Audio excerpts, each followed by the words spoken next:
Before I call upon Lieutenant General J.S. Ahluwalia, PVSM, the President Institute of Directors, to deliver his theme address, Sri Chakravarti, I'll supplement what he said about good karma for the benefit of translation for our foreign experts and our foreign guests. Karma in the highest Indian tradition means man doing his duty. The highest religion in India, in Indian secular tradition, is not spiritualism or ritualism, but doing one's basic duty. It's a secular thought. And thank you, Sri Chakravarti, for it. Thank you, Ashok. Good morning, ladies and gentlemen. I really welcome you all for this conference on behalf of IOD and personally. And it's mentioned about theme address. Theme address just means, you see, generally, as he said, most of the points from the practical aspects, Professor Bhattacharya converted more from theoretical aspects, and Mr. Chakravarti covered the practical aspects of what really needs to be done by us in the corporate. Now, if you want the theme address, then what you really need is to go into point by point and cover everything. So it's bound to be a little duplication, but I'll try to just hurry up because I will be coming in front of you a few more times, and I will cover whatever I would not have covered in the first, because the time is already getting over.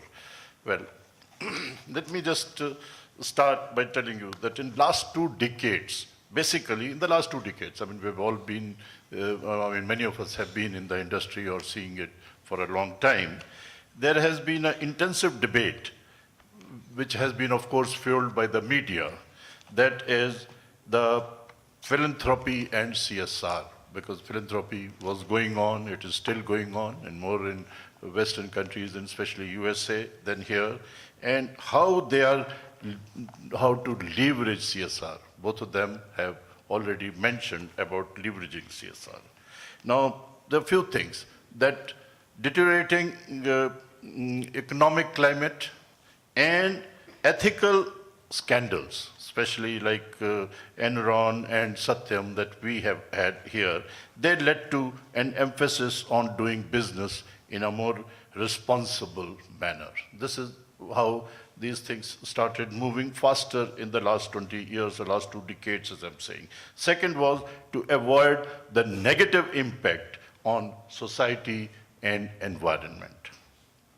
Now, earlier, as we all know, economists like Adam Smith and Milton Friedman, etc., have been talking about collective good and that the person, maximizing the profit is the real purpose of the business.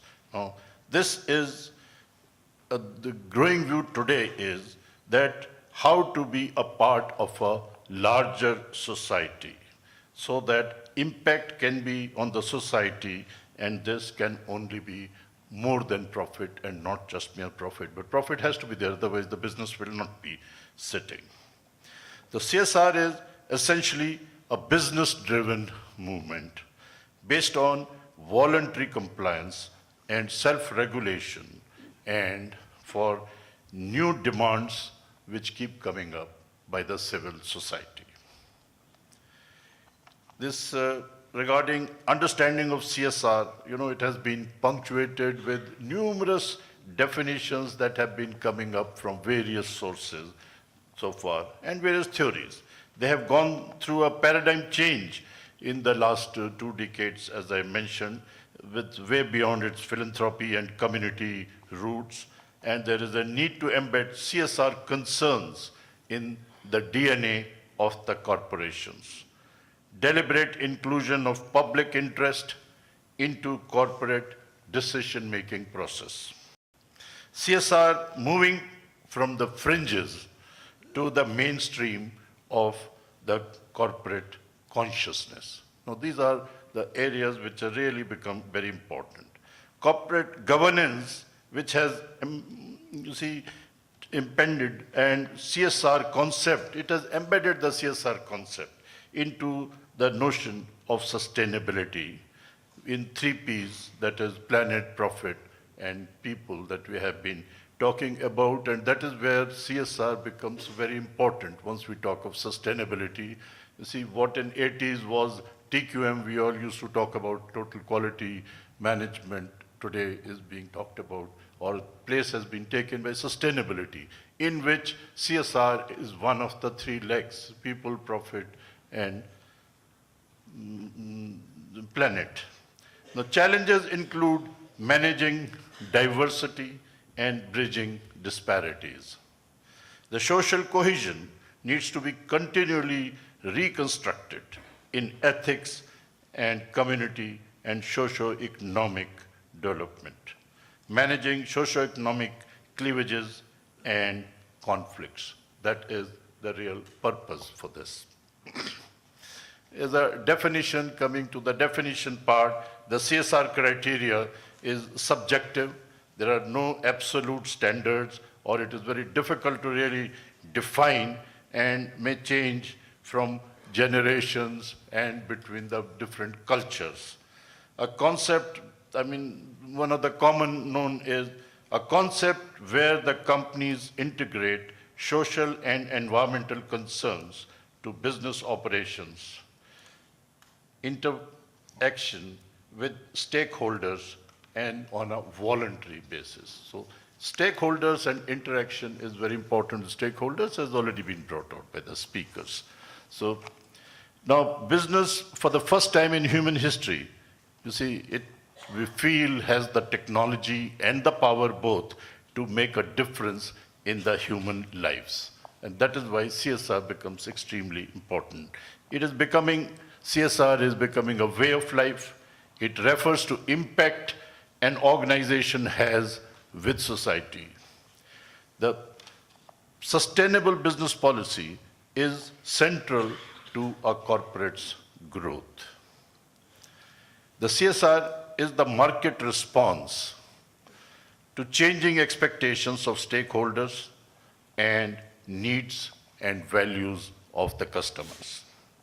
The deliberate inclusion of public interest into corporate decision-making, as I just mentioned earlier also. The globalization has made a lot of difference for CSR. It has brought in CSR more important, especially in the 21st century.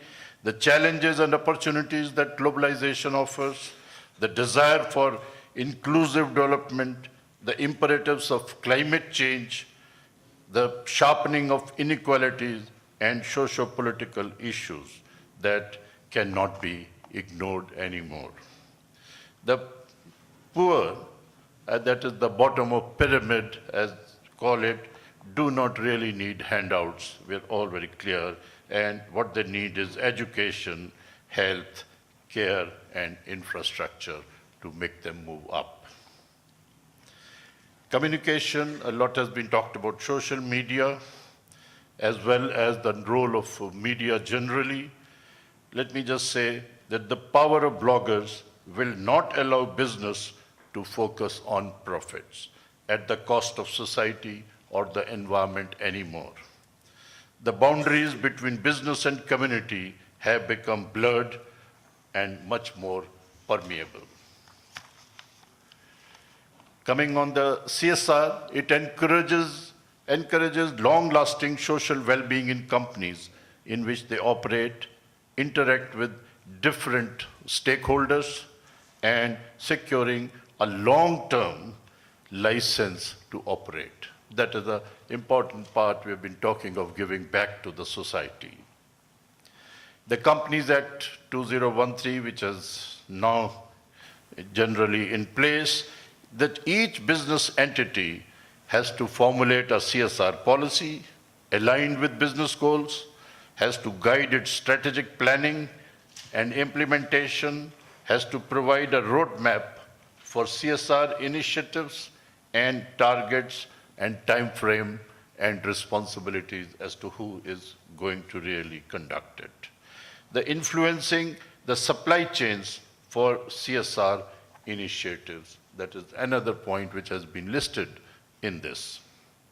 Now, but can CSR initiatives, as has also been brought out, be really measured, reported, and audited, which to some extent, as is brought out how many, more than 500 companies in UK and elsewhere. I mean, in India also, a large number of them have started coming out with the GRI4 reporting system, recently put in place, global reporting initiative, and can we internalize CSR as a business process, as a part of CEO's balance scorecard? Now that's another thing which has started being talked about. Can we internalize it right down to the balance scorecard of the...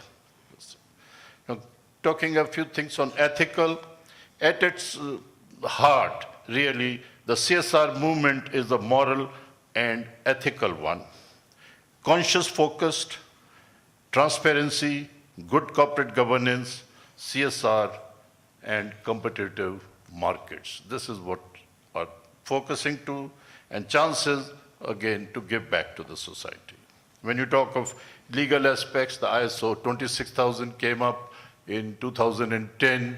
That was more of a guidance for CSR. It is not a certification standard, but just a guidance international standard, which is drawn on the best practices in the world, which is drawn on ILO earlier things that have been coming up or being treated by the ILO. So this is really a summary of what really has been going on, putting it together as ISO 26000. Company Act I have already talked about. It's already been mentioned about 2% spending and what it is really going to be doing. Now, a few words on philanthropy.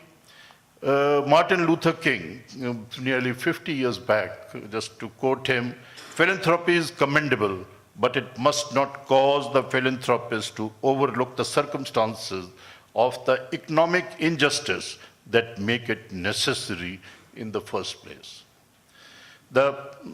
Today, even now, can philanthropy ever be more than capitalism's guilty conscience? This is what people are talking about. Bill Gates, of course, has managed to persuade over 30 American billionaires to give away most of their wealth during their lifetime itself. And Warren Buffett gave $37 billion to enable Bill Gates to run the largest philanthropic foundation. And the business of philanthropy has really, as they say, come of age. Azim Premji, here in this town, made generous gift of 8,846 crores for health, education, and nutrition needs of disadvantaged children. There is a desire to use wealth for compassionate, purposeful, and meaningful philanthropy. Just a few last words about leadership, where important, how important it is at all levels of leadership and the boardroom. Certain things as boardroom's responsibility on CSR have already been mentioned. Just to say, CSR is driven by passion and led from the top. We should have just no doubt on this. Of course, one really who plays the piper plays the tune, as we call it, because the person who's spending the money really decides where it should be spent. The government has tried to regulate certain part as to what is the best for the society here, but these things will really keep changing, and regulation can be very lightly handled. But this man who's doing, does he have any authority to make decisions regarding social and environmental issues of the community here? He is not accountable to the general public. Most managers need to be sensitized and provided operational guidance to address socially related governance deficits. Now, these are, again, important aspects to be considered.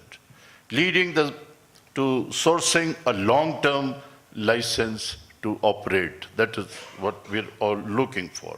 Boards today are more conscious of their social responsibility to define the role and scope of organizations' CSR activities, to integrate CSR in companies' governance structure and management systems, and require more structured approach by the CSR teams to manage the CSR verticals and run various initiatives.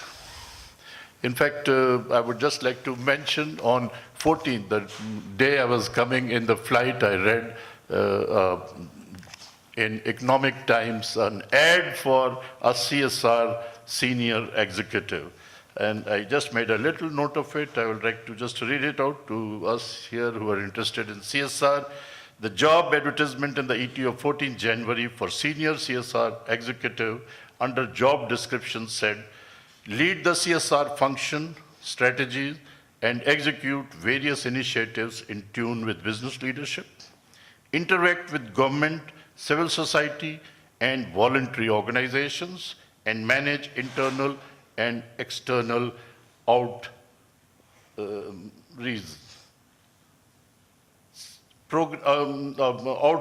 programs and communications with multiple stakeholders.